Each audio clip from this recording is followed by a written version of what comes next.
Louvado seja nosso Senhor Jesus Cristo, para sempre seja louvado, e sua mãe Maria Santíssima, de volta com os vídeos gravados, né? Não apenas transmissões ao vivo, mas também retornando aqui a nossa rotina de gravações. Há muito tempo que nós não fazíamos vídeo desse tipo aqui, há muitos meses, né? Acho que há mais de um ano que nós acostumamos apenas fazer lives, transmissões, porém, vamos voltar também a trazer conteúdos profissionais, gravados, editados para vocês, como nós fazíamos antigamente. Falando hoje de Monsenhor Jonas Abib. Mas antes, se inscreva no nosso canal, clica no botãozinho joinha, gostei, para ajudar, para que o YouTube encaminhe o nosso vídeo para muito mais pessoas. Vamos à nossa vinheta em seguida. Sabe quando Monsenhor Jonas Abib faleceu? Eu, naquele dia, tive uma certeza de que o céu realmente era o seu destino. Algo apareceu no céu. Eu vou contar para você após a vinheta.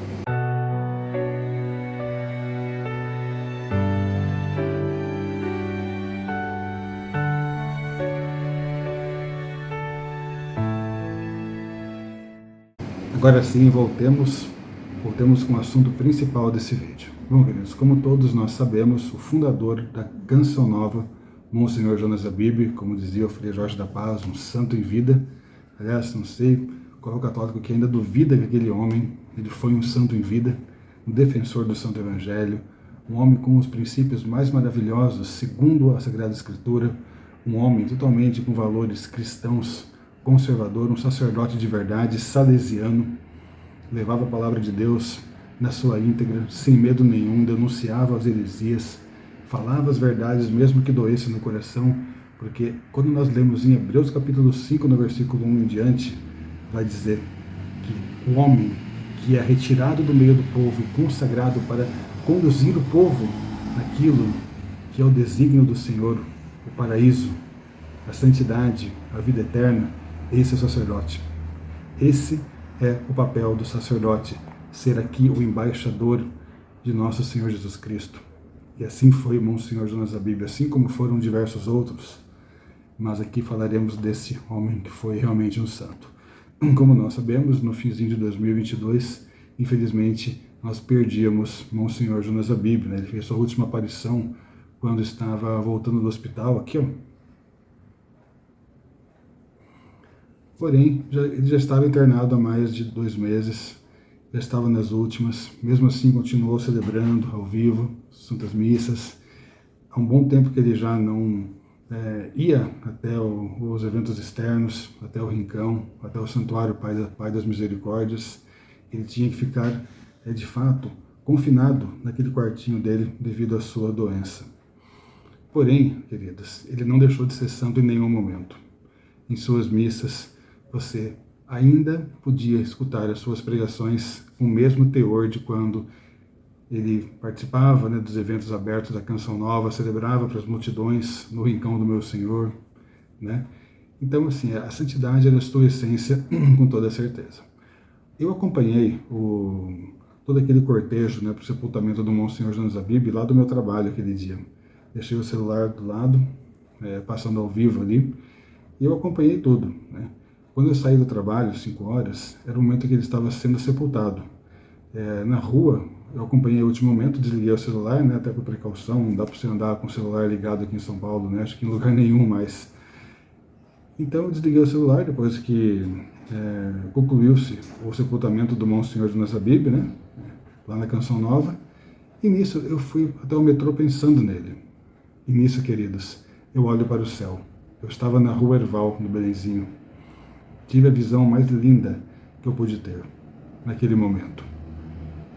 Naquele instante, só para explicar para vocês o que aconteceu, né? O céu, ele estava tomado por nuvens, mas não estava nublado. Eram aquelas nuvens fraquinhas que encobriam o céu azul. E na região onde eu trabalho, que é aqui em São Paulo, Zona Leste, bairro do Belenzinho, quem é da região sabe que o pôr do sol ali é magnífico.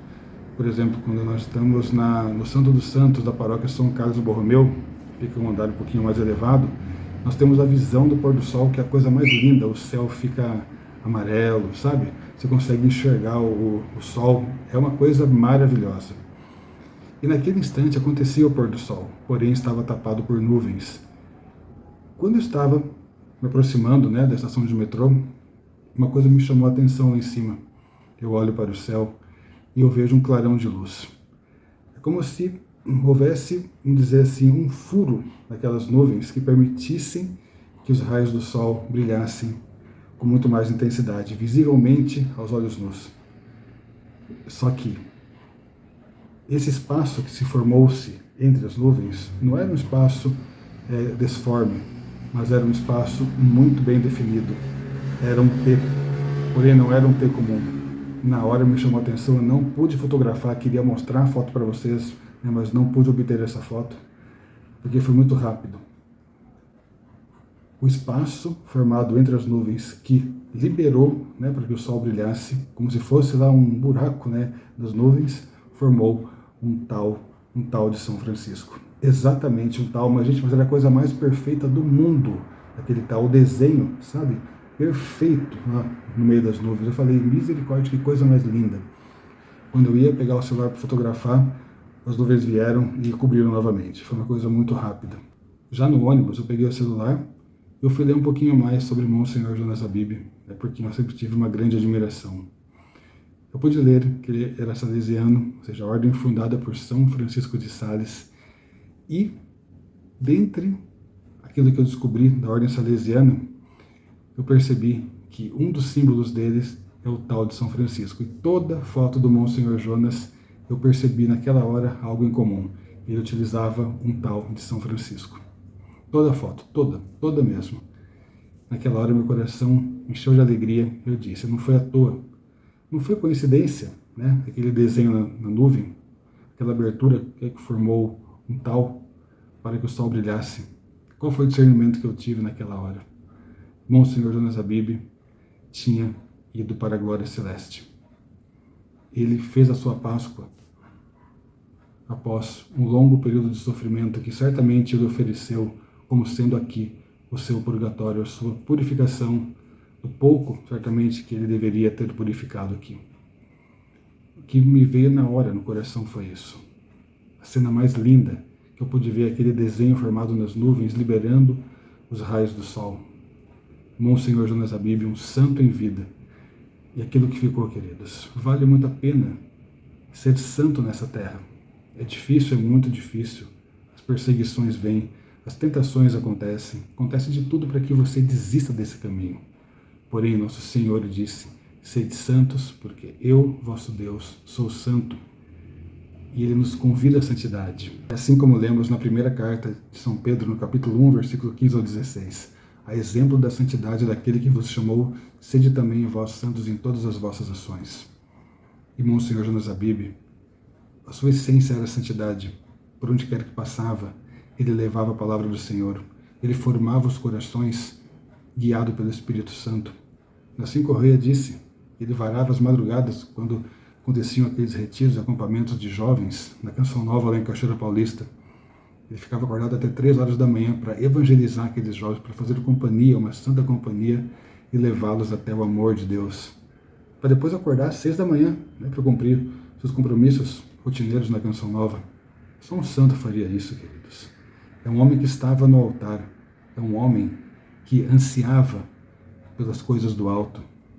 Era um sacerdote que buscava formar os corações. Veja quantos cantores, quantos grupos, quantos ministérios, quantos novos sacerdotes que descobriram a sua vocação através de Monsenhor Jonas Habib. Esse homem mereceu o céu por tudo que ele fez aqui na terra, por ter resgatado uma multidão de jovens, de adolescentes, de adultos, até de crianças, por essa obra maravilhosa que ele deixou. Por isso que eu tive a certeza naquela hora. Aquele sinal no céu foi um sinalzinho pequeno, mas era uma comunicação de Deus dizendo, meu filho já está comigo. E não é por ser um tal de São Francisco, né? Pode ser um tal, pode ser um escapulário, pode ser medalhinha milagrosa, queridos. Se eu usar isso aqui como amuleto, como sortilégio, nada vai acontecer e eu vou estar pecando, porque essas coisas não existem.